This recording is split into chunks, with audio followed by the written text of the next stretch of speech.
Good afternoon. I will call to order the June 2nd, 2022 meeting of the Santa Barbara Local Agency Formation Commission. Madam Clerk, please call the roll. Commissioner Aceves. Here. Commissioner Allen. Here. Commissioner Freeman. Commissioner Geyer. Here. Commissioner Hartman. Here. Commissioner Nelson. Commissioner Richardson. Here. Commissioner Sierra. Commissioner Stark. Here. Commissioner Waterfield. Here. Commissioner Williams. Here. Let the record reflect that Commissioners Freeman, Sierra, and Nelson are absent from the meeting today. And before we proceed, I would just like to remind members of the public wishing to be called on for public comment today to please use the raise hand button on Zoom or press *9 on your touch-tone phone when the item that you wish to speak on has begun. When the chair calls for public comment, the clerk will announce you and will unmute your microphone at the appropriate time. Thank you. At this time, please stand and join the commission in pledging allegiance to the flag. Ready? Begin. I pledge allegiance to the flag of the United States of America and to the republic for which it stands, one nation, under God, indivisible, with liberty and justice for all. Thank you.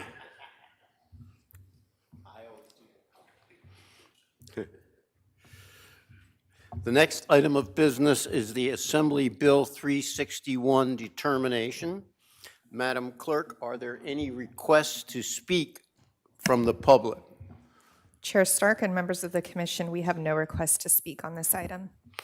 Thank you. I would now entertain a motion to approve the AB 361 determination. So moved. Is there a second? Second. Is there discussion? Well, I should ask, is there anyone from the public that would like to address us on this matter? I did. Good. Any discussion? Madam Clerk, would you please call the roll? Commissioner Aceves. Aye. Commissioner Freeman. Aye.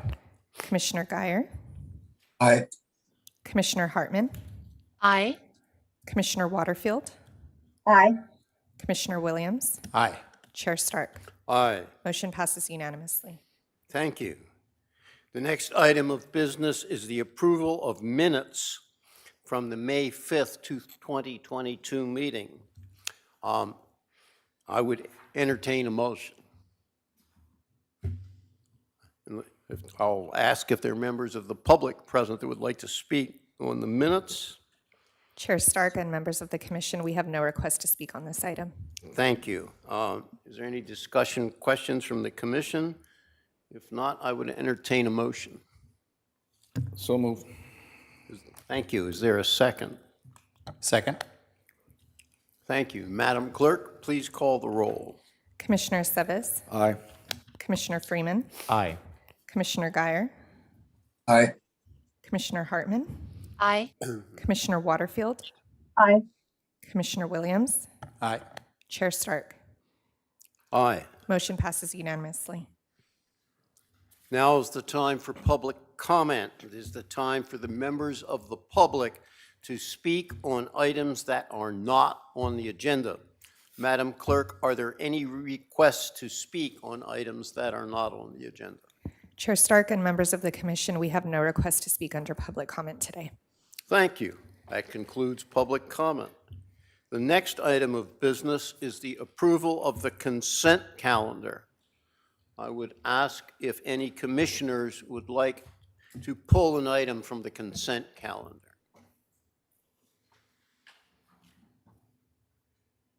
Hearing none, I would ask if there are any, Madam Clerk, are there any requests to speak from the public?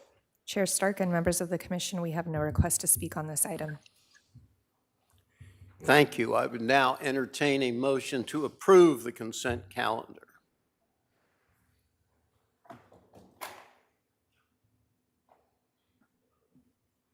So moved.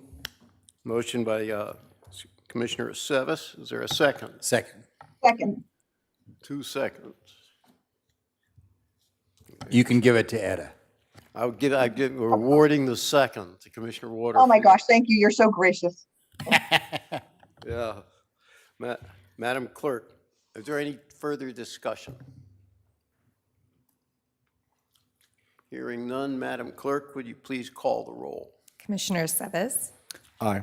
Commissioner Freeman, Aye. Commissioner Guyer, Aye. Commissioner Hartman, Aye. Commissioner Waterfield, Aye. Commissioner Williams, Aye. Chair Stark. Aye. Motion passes unanimously. Now, that brings us to the next item, changes of organization. Would the clerk please read that item into the record? Chair Stark and members of the commission, changes of organization item number 1 is to consider approval of LAFCO application file number 22-02 for the Via Maria annexation to Goleta Sanitary District, annexation number 384, and adoption of a resolution. Thank you. I would ask our executive officer to report on this item.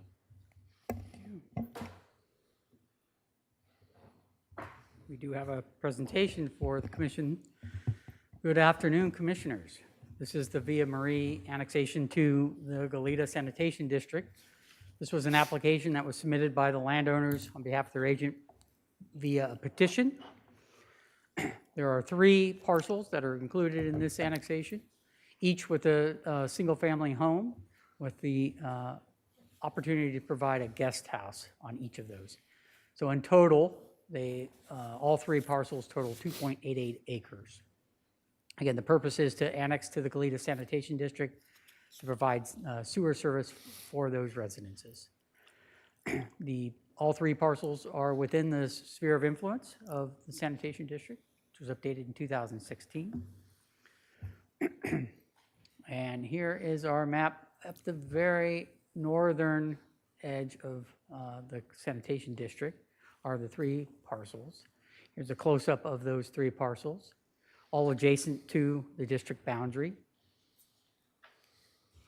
The land use is residential for all 3. They are developed with single-family residences.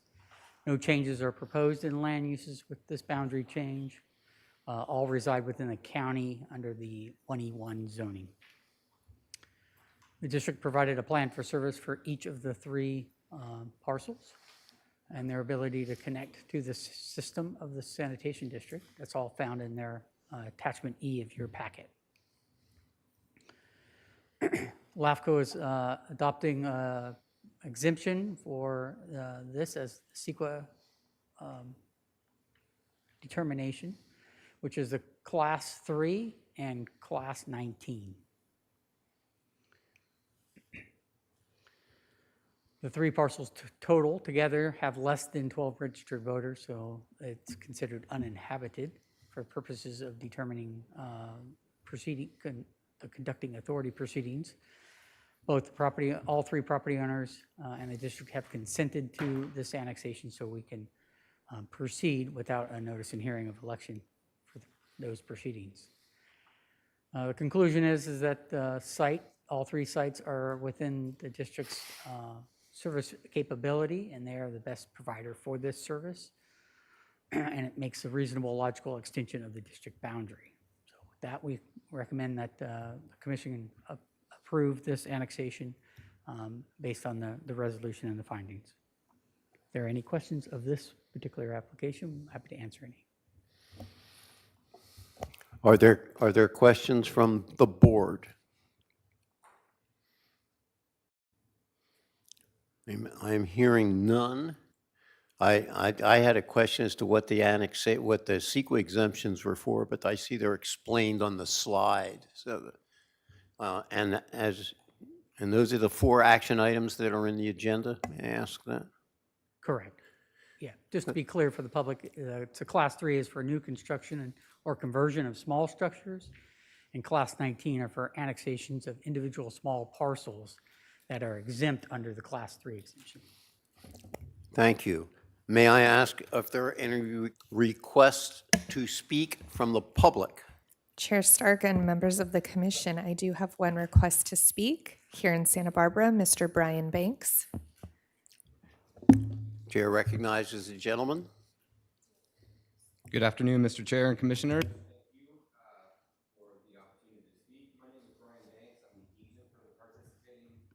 Property owners seeking the annexation. We're in full agreement with the report, and I just wanted to express my thanks and gratitude for LAFCO staff and Goleta Sanitary staff. They've been very responsive, and it was a very efficient process. So thank you very much. Thank you. You're welcome. Does that conclude public comment? Chair Stark and members of the commission, we have no additional requests to speak.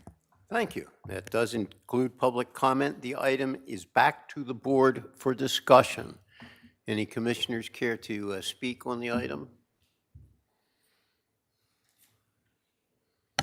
Is the parcels are currently on a,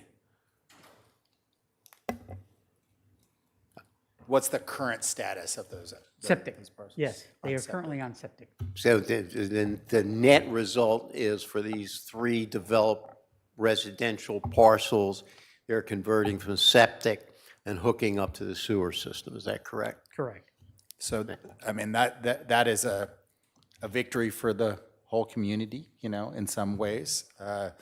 And it is not changing the land use, so therefore not contravening any of the policies of our LAFCO, so we should support it.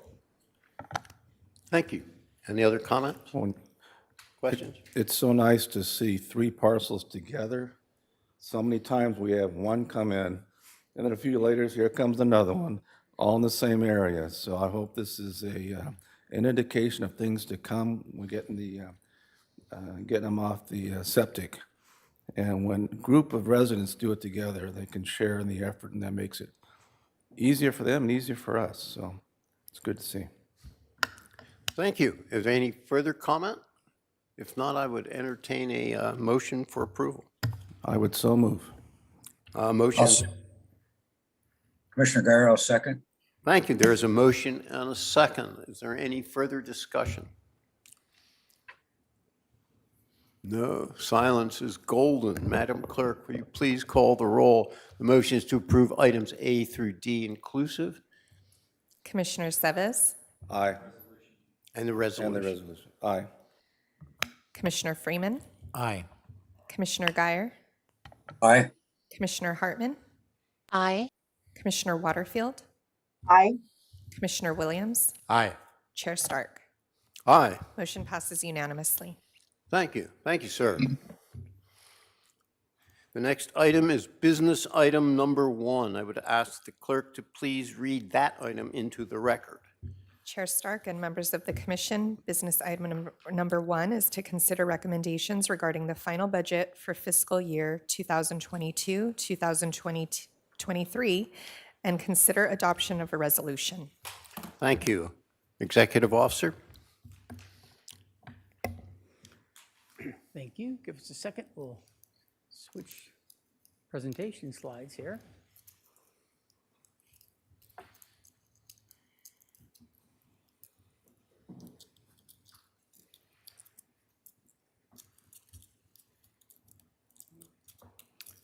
Very good. Okay, this is the recommended final budget for fiscal year 22-23. As the commission has been made aware of, and we talked about for the last 3 meetings here, is LAFCO is an independent commission. We establish our own budget based on the responsibilities and duties guided through the Cortese-Knox-Hertzberg Act. That government code is 56381. It requires LAFCO to conduct at least a minimum of 2 public hearings. One is to adopt a proposed budget by no later than May 1st, which we did at our April 7th meeting. And we also had a May meeting that discussed our budget. And the code also requires that a final budget be adopted by June 15th. So we are here today to adopt our final budget. The recommended final budget ultimately landed at $616,207, which is an increase of $160,717 above our current budget we're operating under. That represents about a 35.3% increase. The four primary reasons here are listed. Obviously, we added an employee position with the clerk analyst, which is the largest increase of 128,208. Although we do see some reductions in contractual staffing services of $30,000. That helps offset some of that. The general fund cost allocation plan, the CAP plan that we've talked about, that's an increase of $23,800 from the current budget year. And we also are recommending $10,000 be added to our contingency reserves to continue to build that for unexpected expenses.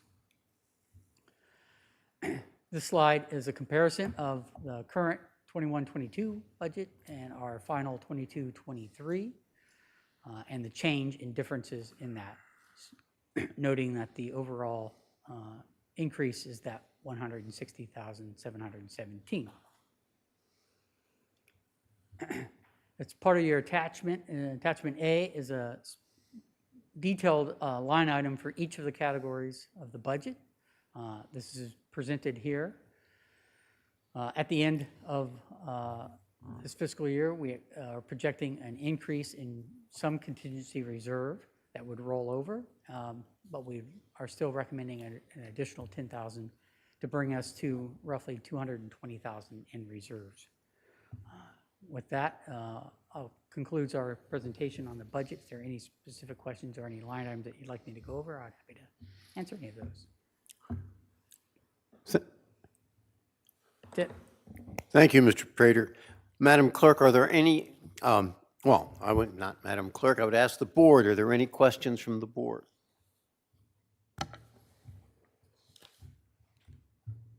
I didn't, so much attention has been over charges and staffing, so I won't repeat any of those matters. But why, tell me about the training and travel budget. It's a big increase. Is this because of the new staffer wanting to have them trained in the policy matters, or tell me a little bit about that. Yeah, so the training and travel budget has increased back to essentially kind of normal status of what has been for this commission. Largely, we've reaped some benefits in Cal LAFCO's annual events have all been online, transitioned to virtual meetings. They are anticipating those going back up, so we anticipate full commission participation for the annual conference in October this year, and a staff workshop in spring of next year. And in addition, we have some additional training opportunities for our new employee to come up to speed in a number of facets. And those often will require some travel to different locations throughout the state to attend those. If we can get any online, we'll certainly target any of those and watch that line item closely. So would we expect next year for that to dip then, after she's or he's up to speed? Because this is kind of the opposite of where most organizations are going. So just, curious about that. I would suspect that line item to dip slightly. It really is going to be contingent upon Cal LAFCO's events for the annual conference. And I think what we're anticipating for them in future years is there's going to be an increase to some of those through those vendors. So we'll monitor that, and we can always roll back the number of participants that we do send to those events to keep that line item in close check to what we're accustomed to. I'm satisfied with that. Just for clarification, we do budget for every commissioner to attend the conference, We do budget for every but commissioner. seldom does that happen. So there's always significant dollars get rolled over or actually go unspent Goes unspent. because commissioners didn't take the opportunity to go into the training. That makes sense. Thank you. If I might ask a further clarification on that point, am I not correct that the UCLA Land Use and Planning Law Conference is also factored into that. And a similar thing pertains there is then when we leave space for a full commission to attend, it, usually a few people attend, but by no means the entire commission. Yes, that is correct. The UCLA event is also pulled out of that account.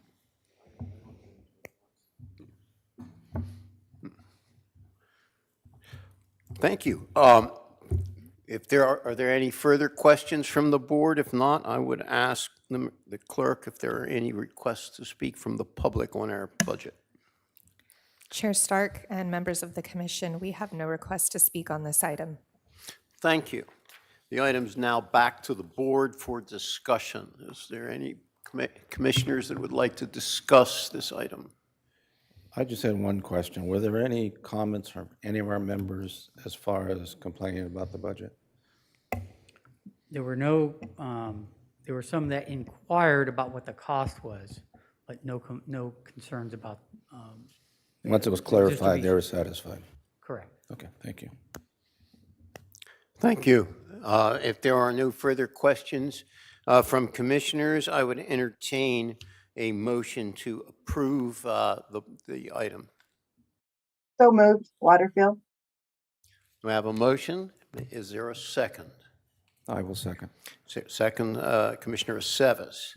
Any further discussion? I'm hearing none. Madam Clerk, will you please call the roll? Commissioner Seves, Aye. Commissioner Freeman, Aye. Commissioner Guyer, Aye. Commissioner Hartman, Aye. Commissioner Waterfield, Aye. Commissioner Williams, Aye. Chair Stark. Aye. Motion passes unanimously. Thank you. The next item is business item number 2. Will the clerk please read that item into the record? Chair Stark and members of the commission, business item number 2 is to consider adoption of a resolution rescinding the Santa Barbara LAFCO Legislative Committee. Thank you. I would like request our executive officer to report on this item. Resolution is in the staff report, if I attached to the staff report. That is correct. So back in April, the commission requested a reconsideration of rescinding the standing committee on our legislative group.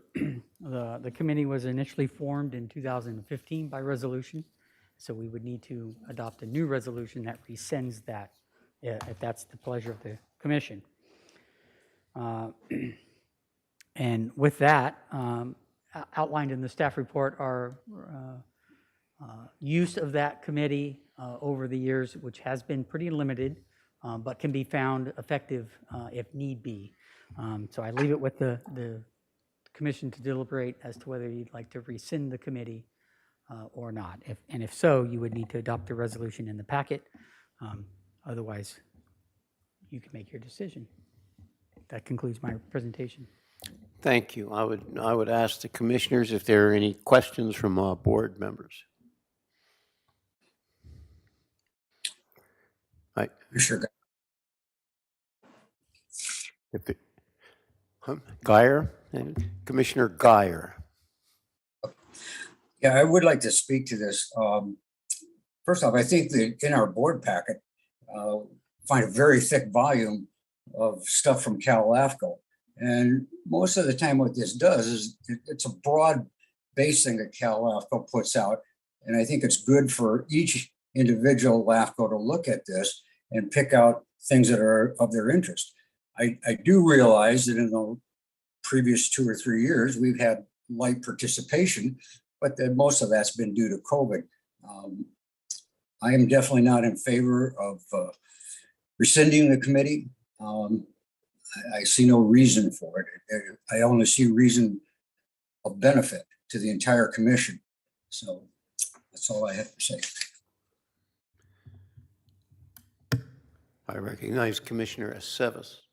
I appreciate Commissioner Guyer's comments. I was first appointed to that committee in 2015, and I'm still on that committee, and we've never met. So I think we need to find, one, I'm in support of absolving the committee because of that. Secondly, I think we need to find an alternative method to inform the commission early on of pending legislation that we may want to opine on. So I think it's just going to call on our executive to be monitoring very closely through LAFCO and presenting the information to us immediately, especially those that they're recommending and we take action on, so that we can provide some consensus and provide some direction to LAFCO. Are there any other board members who wish to? Chair? No. I was going to wait until commission comments, but it looks like the discussion is going forward now. This was my resolution. I was opposed to this this legislative committee because of one major thing. It's redundant. We belong to LAFCO. LAFCO's job as a lobbying public relations organization, they're not state mandated. It's just something that we belong to. It's up to them to provide us with what's going on in Sacramento, and for them to filter the items that should be of interest to each individual LAFCO within the state, including ours. Now, since we're going to be hiring an individual to work, maybe that individual could replace the legislative committee and monitor the legislation that's coming down. It's a suggestion, and the packet or the staff report is a little bit disconcerting to me because of using the Isla Vista CSD as an argument. The Isla Vista CSD was well known to the council, to the commission, the whole time that was being worked on. Assembly member Williams was in charge of that, and it actually it turned out to be all right. You guys are working at CSD's working, you know. So my argument is that it's a redundant committee. The new staff member can do any monitoring of any issues coming from Sacramento and relay that to us as a commission. If there is an important decision the commission has to make, surely we can meet via Zoom to adjudicate something like that. So those are my comments. Are there any other further comments? I have some questions, I think, more than a comment.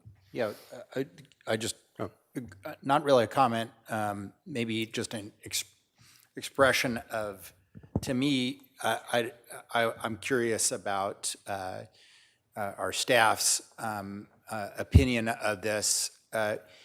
You know, my sense is that just depending on LAFCO isn't necessarily a solution, because in most groups I am in, you agree with your association 95% of the time, but there's always that 5%. You know, the example is with 3CE, our energy provider that Mayor Patino, myself, and a couple of your colleagues represent us on. We agree with our association on every matter, but except one really big, important one, which is the purchase of carbon-free attributes, which we think is greenwashing and is fake and lame, and we don't do it.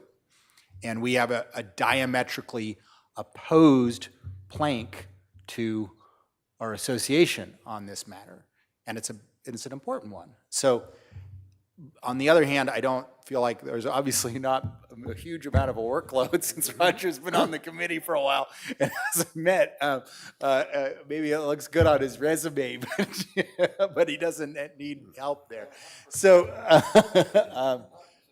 yeah, I'm curious about staff's just opinion of it, and I definitely don't know if a new staffer is the right person to put in charge of it, but maybe eventually, you know, what.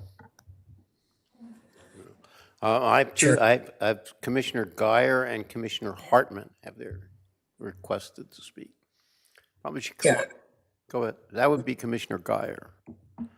Thank you. Again, I don't see the redundancy in it. I think what's in our board packet from Cal LAFCO today, Cal LAFCO's position really is very broad-based. They have to look at what is important to all the LAFCOs. I think that using staff time to monitor Cal LAFCO is basically our staff should be doing other things. I think that it's important to have commissioners be involved in it. It keeps everybody a little bit more informed. And I think that individual commissioners have a closer sense to what other commissioners on the board feel is important. Thank you. Commissioner Hartman. Thank you, Mr. Chair. Well, it seems that it hasn't been active in the past. I do think the executive officer, I believe he has been monitoring and bringing to our attention items that are of importance to us here in Santa Barbara County. And I think ad hoc committees have functioned well for LAFCO. So if there were a particular piece of legislation where we felt Cal LAFCO didn't represent our views, then we could pretty easily have an ad hoc committee and they could come up with some ideas about how we could influence the legislature. So I'm not sure this issue is worth a whole lot of discussion, but if we are kind of cleaning things up right now, it seems like it's kind of an archaic committee. And Commissioner Freeman. So I guess an issue that I end up having is I start to, and so I'll prefix this with I'm supportive of disbanding the committee currently. So I guess an issue that I have when I think about it is the extent to which we end up having such an issue. It will end up having to be the board that ends up making the final decision about the support or denial anyway, which means that we'll end up having the discussion at the full commission.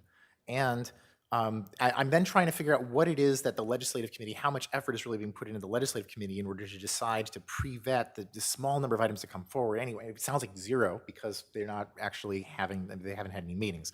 In Isla Vista Community Service District, there's occasionally been discussion about having legislative committee, and I think maybe even we formed one. But occasionally when we talk about the legislative issues, we just bring it to the board. To the extent to which there's any kind of monitoring that has to get done, I'm also confused as to the extent to which a committee is really solving that problem in any way.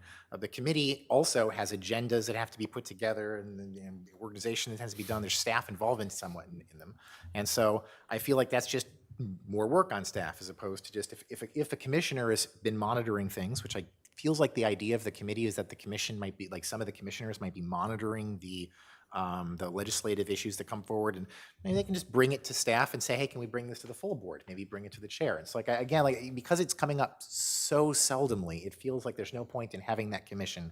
I'm not certain what work the commission's really doing for pre-vetting anyway.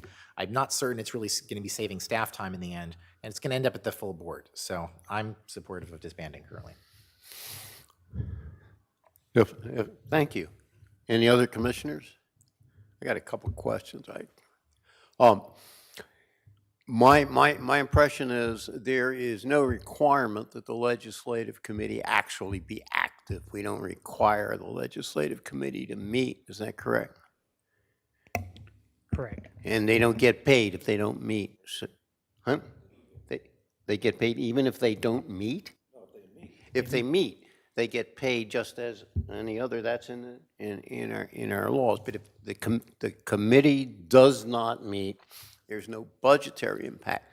My only concern, the only justification that I can see for having a potentially extraneous committee when the real big policy decisions are going to come probably from the executive director directly to the commission is what happens if we need to take a position on something that's fast and we need to act quickly?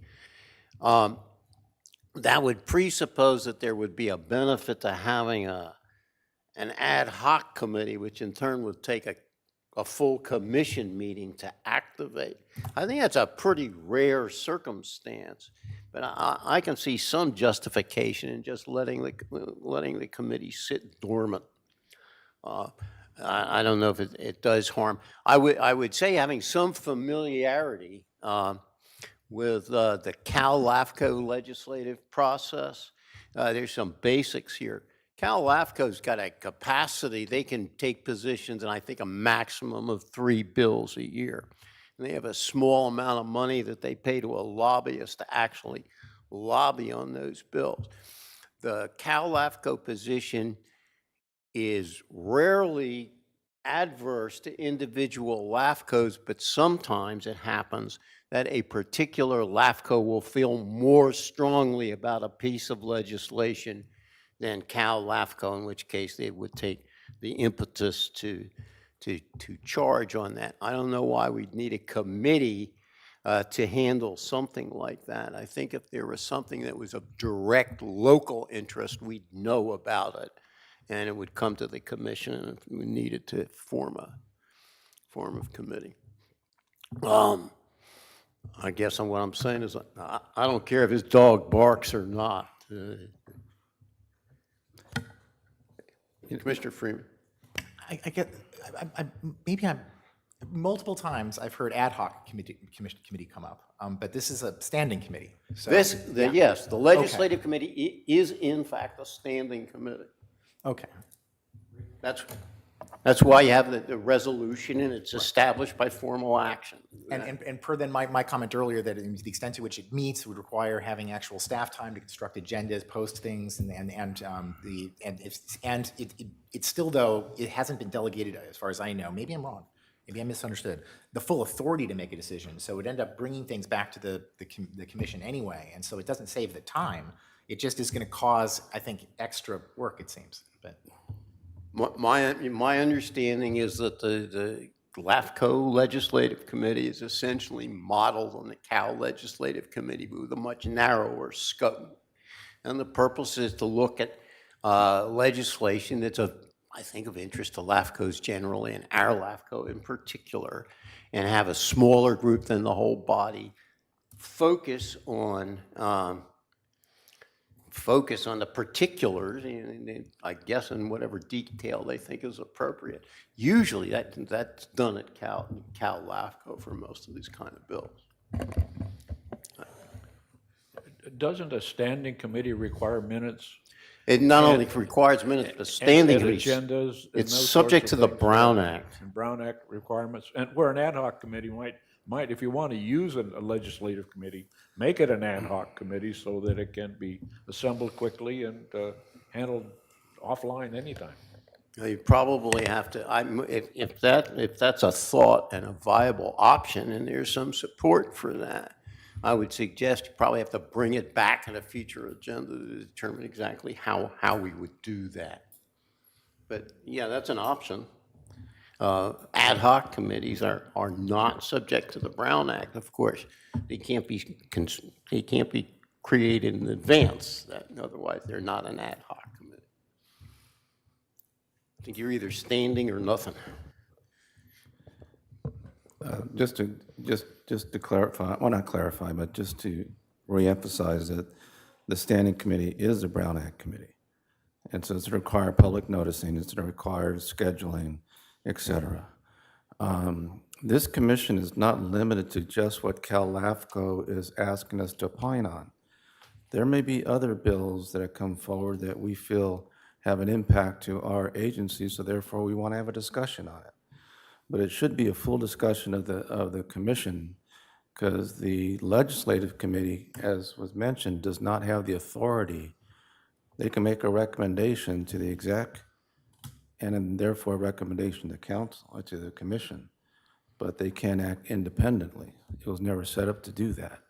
And like I said, they haven't met since 2015. If for some reason in the future there's something that's so dire that we need to get an ad hoc committee together to work on it, we can do that. But, let's wait to see if there's an issue for it until that happens. So I'm ready to move forward with the motion after we had all the discussion. I do have, Commissioner Guyer had a request to speak, and I'm not sure if Mr. Prater had something to say on this matter. But I would recognize Commissioner Guyer and then back to Commissioner Acep. Yeah, I think one thing that's come up through this discussion that would be helpful if we did bring it back is to include the original resolution that was passed so that we can, all the commissioners can refresh their memory on the parameters of the resolution.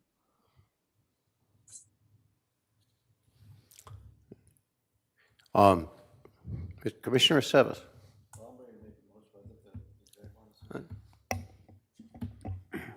Just in response, there were a couple of questions pointed towards staff about our feeling. I'm indifferent to the process. I mean, I think as you noted, it does take more effort to conduct a standing committee. I'm not sure what the emphasis was from this commission back in 2015. I don't know if that was a desire to make it more public transparent to be a standing committee and/or as Chair points out, you can't appoint an ad hoc committee in advance, and so we may not know what's coming our way. But certainly an ad hoc committee style could meet the needs of this commission if an item were to come forward. Any commissioner can monitor the legislation as staff does. LAFCO does a fairly good job at spitting that information out to us as quickly as they can. As quickly as I get it, I put it on the next agenda. So much of the information is presented. If there's a particular item that has a cause for concern or more thought or investigation into a particular bill, any of the commissioners can point those to us, to staff out, and we will bring those back to any particular agenda item, flushing out the details of that particular bill. I will note that as we are heading into a summer break, we are taking July off. If something were to come up, we won't be able to meet. We wouldn't be able to appoint an ad hoc committee. We would have to wait until at least the August meeting. It's never come up in my 20 years of experience of doing this work that you needed a legislative committee to respond to those items. But that's not to say that there isn't a bill out there that might come forward that we would have to respond to. I feel comfortable with an ad hoc committee just as I do with a standing committee. It's at the pleasure of the commission as to what you'd prefer to do. Did we take public comment on this?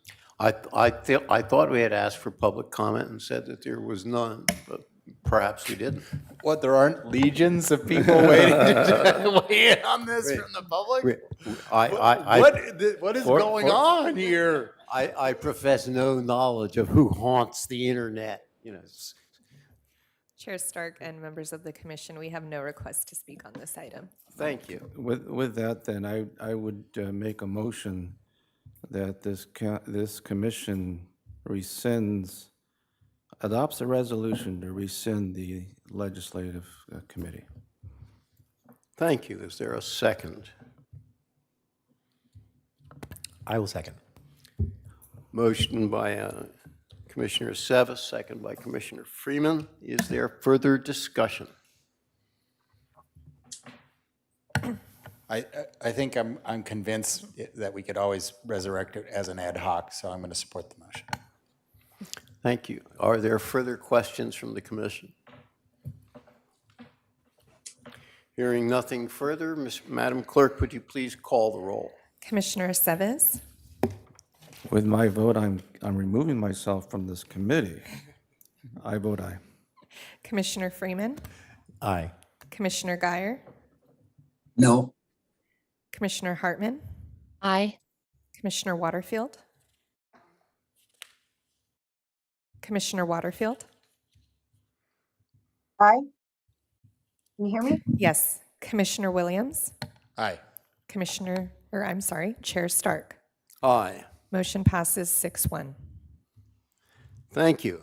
A blow for good government and economy. The Economy. lengths that Roger will go to get out of work. Economy and streamlining, just what I said. The truth finally came out. Thank you. The next item is business item number 3. Would the clerk please read that item into the record? Chair Stark and members of the commission, business item number 3 is to consider approval of a resolution that will adopt a commission organizational chart, establish a job description for the position of commission clerk analyst, update the employee handbook, and delegate authority to the executive officer to hire commission employees. Thank you. I would ask our executive officer to report. I probably note, is there a slash between clerk and analyst in the position title? That is correct. Thank you. That is correct. Thank you, Chair, Commissioners.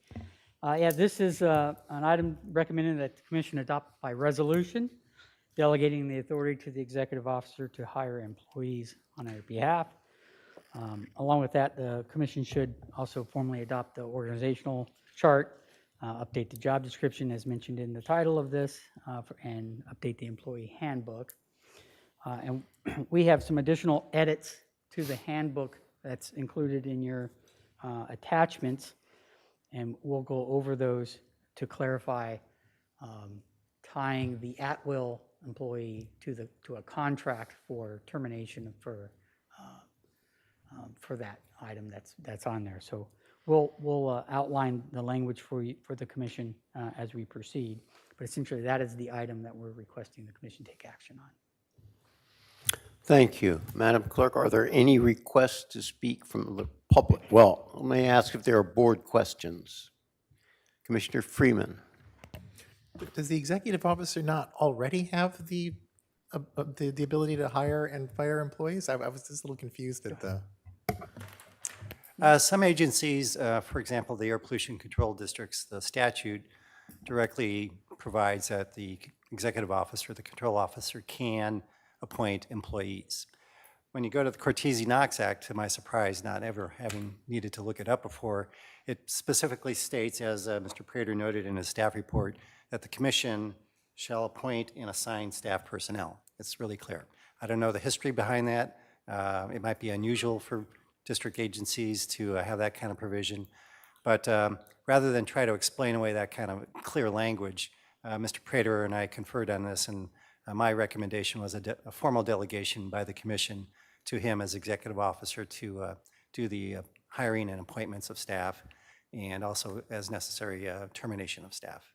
So I don't know how the CSD statute's set up. I didn't look that up, Mr. Freeman, but maybe you have a different statute on that particular issue. Thank you. Commissioner Richardson. The point of, back to Cal LAFCO, just for a minute. The point of contact with Cal LAFCO is the executive officer. And would the assistant have also that same point of contact? Or would that be filtered through you directly? Or could you assign that to? Yeah, that'd likely be filtered through me. It would be strictly filtered to you? Yeah. Could you assign that to the? I could assign those duties. Okay, that's all I wanted to find out. Thank you. Thank you. Any further board questions? We have a couple of clarifications in the proposal. Maybe we should get those on the table. I request our council do so. In the resolution, just to be clear, I think the delegation of authority to hire would, by implication, include the delegation of authority to fire an employee. And it's clear, actually, when you take a look at the handbook as modified, handbook section 1.3, paragraph C, it says the executive officer may hire and relieve LAFCO staff. So I was, just in the abundance of caution, add language to paragraph 1 in the resolution. So it would read, the executive officer may hire and relieve employees under the following terms and conditions and policies. And so that would be added to the resolution. And that's the first change. The second change, if there's any questions about that, It makes the handbook and the resolution consistent, does it not? It does, yeah. Which is good. And then in the handbook itself, there's same section 1.3, which is attached to your staff report. There's a subparagraph D, terminations for convenience. And that provides for convenience, a 60-day notice provision. And that, quite frankly, is to recognize that in certain cases, if we want to get qualified staff and they're going to be offered an at-will position, that doesn't always give enough certainty for someone to make that leap from their old job to the new job. So while we would still keep all the language in the handbook about at-will positions, we would amend Section D to read, current language is termination for convenience, and we would add after that pursuant to contract. And then it would say, where required by contract, either party may terminate the contract by giving the other party 60 days notice of such termination. So that would give the discretion to the executive officer as necessary to provide that provision in a contract where it's clear it's going to be an employee who's sticking around and not someone who's maybe hired for a temporary assignment or seasonal workload or something of that nature. Thank you. So in order to get the 60-day notice, there must be an actual employment contract that specifies that you get that notice. Is that correct? And am I also correct that that wouldn't apply if there was termination for cause? That's correct. Termination for cause can be immediately done. And also, just to be clear, the employment contract is prepared by counsel and the executive officer, and that is then signed by the executive officer and staff. That's not a contract you'll see at the commission. Thank you. Now, as Commissioner Freeman. Actually, that reminded me, I have a question about the interaction between two of these clauses. So in at-will employment 1.3 subsection B policy, it states that the employment relationship between LAFCO and its employees is for an unspecified term and may be terminated by the employee, the LAFCO executive officer, or the commissioners who serve on the LAFCO commission at any time. Now, first of all, the wording there is a little confusing. I assume that by a vote of the commission, not just because, like, you know, the commissioners have the ability to do it. If I want to fire somebody, I could just fire them. But then I'm assuming then in C, by delegating the authority from the commission, that's fine. So there was previously it said it was the employee, the LAFCO executive officer, the commissioners for firing, not for hiring, and then but the commission has delegated their part of that to the executive officer a second, and does the commission still have the ability to do it? I almost feel like the commission shouldn't have the ability to do it, but I don't know. I'm just curious what it means. I'd ask counsel to respond. I actually noticed that language after this got docketed, and normally hiring and firing is done by the executive officer, not by the legislative body. Often the legislative body, if there's a dispute about the grounds for termination, it gets appealed to the legislative body, sometimes as the Civil Service Commission in certain agencies. The smaller districts, I don't quite frankly know how they deal with that. So actually I can see some benefit of having the commission out of that loop in case you do have to later sort of adjudicate what steps are taken and where they fare to the employee or properly done by the executive officer.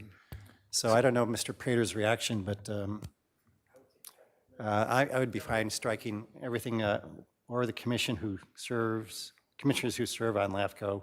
I would strike that all the way to. I guess you'd keep the words at any time. So yeah, from the word or to the end of the parenthesis that says commission, I would strike that. I think that's a good change. So is the commission now completely out of the hire and fire business, except of course with respect to the council and the executive director, which the commission appoints? On the staff, and that's not uncommon. I've seen tension at other boards and commissions where certain commissioners or board members are really unhappy with certain staff. And having that insulation, quite frankly, between the legislative body and the staff and let that all be absorbed by the executive officer is the typical model used for managing agencies. That lets staff sometimes take tough positions and make recommendations. And the heat, if it goes to anybody from the commission, would be to the executive officer. And sometimes that turns up on EPRs in closed session, discussions of how staff are managed. That sometimes happens. My thought about this is unless you want to take a fairly great deal of care in designing an appeal process from a decision of the executive officer that can be appealed to the commission, I'm not saying that can't be done, just saying it should be done carefully. You're probably best leaving the commission out of the disciplinary process with respect to employees below the level of executive director. And I suppose we have any questions about any personnel decisions, take them up at the time that the personnel evaluation of the executive director. That's essentially it. And just to sort of finish the overall picture in terms of the commission's control over the process, as provided in the resolution, number one, you're approving the organizational chart that creates the position. Secondly, the contract has to be signed by the executive officer, has to be consistent with the terms, conditions, and policies of the employee handbook, which you have control over. You've already adopted that. You can amend it as needed. And the person hired has to be eligible to do the duties of the job as provided in the LAFCO Conflict of Interest Code. We envision and will bring back an amendment to the Conflict of Interest Code to add this position to the code specifically. And then the final control, final two control you have is it has to be in the budget. So, and sometimes I've seen that done. I've seen reorganizations where essentially at the county level years ago, I know you were with the office, Mr. Stark, but it might have been before you were county council. There was a major reorg that sort of moved departments together, and certain department heads were merged, and some positions became redundant and were basically reorged out of a job. So there, you know, that sort of thing sometimes happens. You have, as a legislative body, ultimate control over your organization, the organizational chart, the budget. So I don't want to suggest that without options here, but otherwise, other than those sort of very dramatic events, which are very rare, you let the executive officer run his agency and deal with the staff. Thank you. Thank you for that explanation. Do we have any further comments from commissioners? Commissioner Richards. It seems to me that, like any other council manager form of government that we all live with, except in the major cities, we hire a manager to run the organization. Any interference we give that manager is micromanaging that organization, and that's not our job. Our job is policy and to hire and fire the folks that run the store for us. If they don't run it satisfactory, then out they go. So, Thank you. Any further questions? That comments? was going to be my comment also. We have two people, or two positions, I should say, that directly report to this commission. It's inappropriate for us to be in the employee business for anybody underneath. It's not our direct report. My question is to council, and I appreciate Commissioner Freeman's catching that piece. Are we comfortable moving forward, or do you want to look at the language again and bring it back? So what's your recommendation?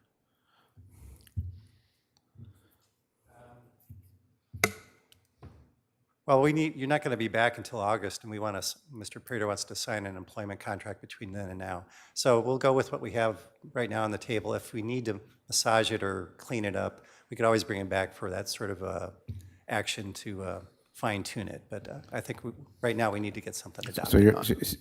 So you're comfortable then if we move forward with the resolution as amended, making those changes? The resolution and the attachment, yes. I As think amended. that gets us Okay. out the door. With the changes that you have already indicated. Yeah. And may I suggest that if a motion is made to adopt that we include in the motion leave to staff to bring it back if you feel that if further tweaks are necessary to any of the language. Yeah, I don't know that it needs to be in the motion. I think that's assumed.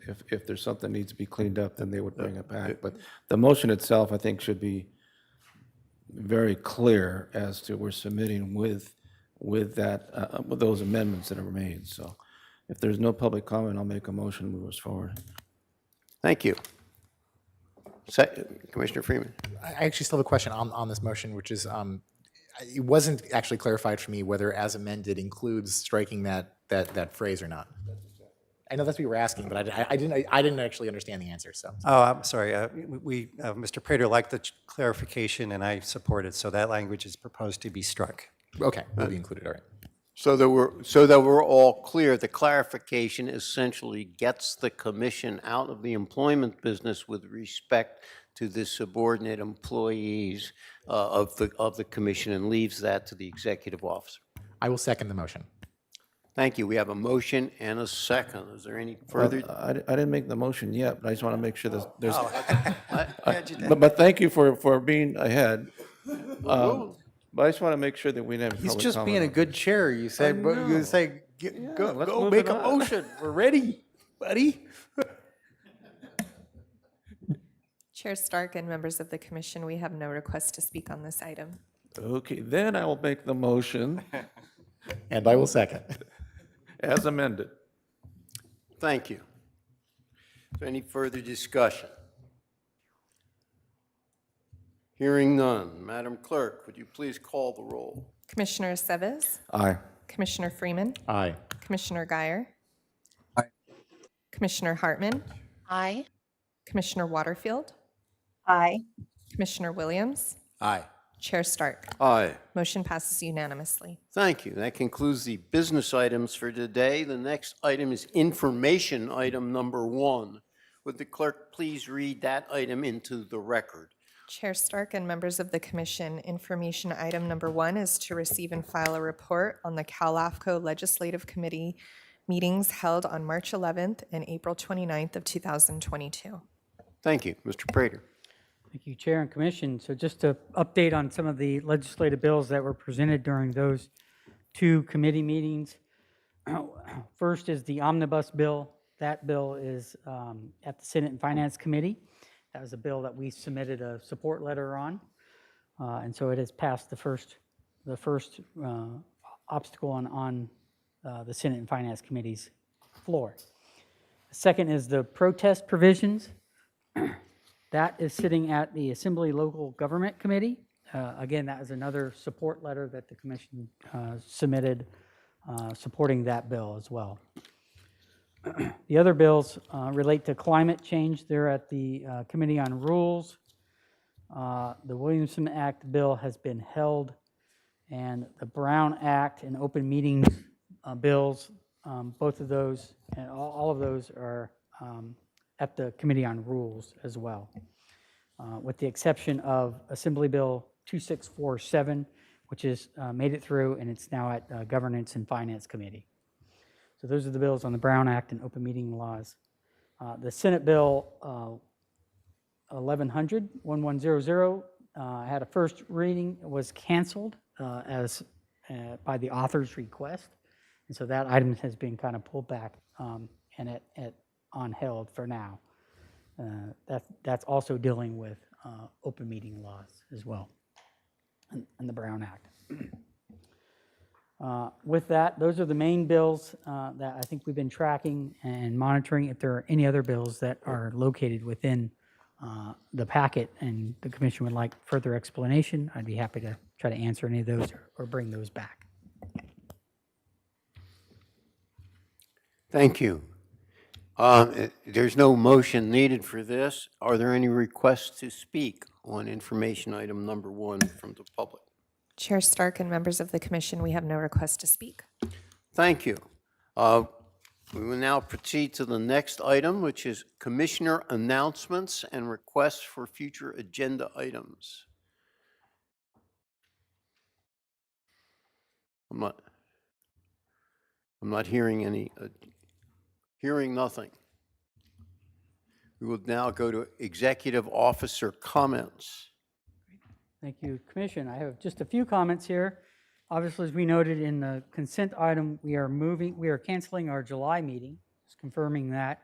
We will send out a notice at the appropriate time for that.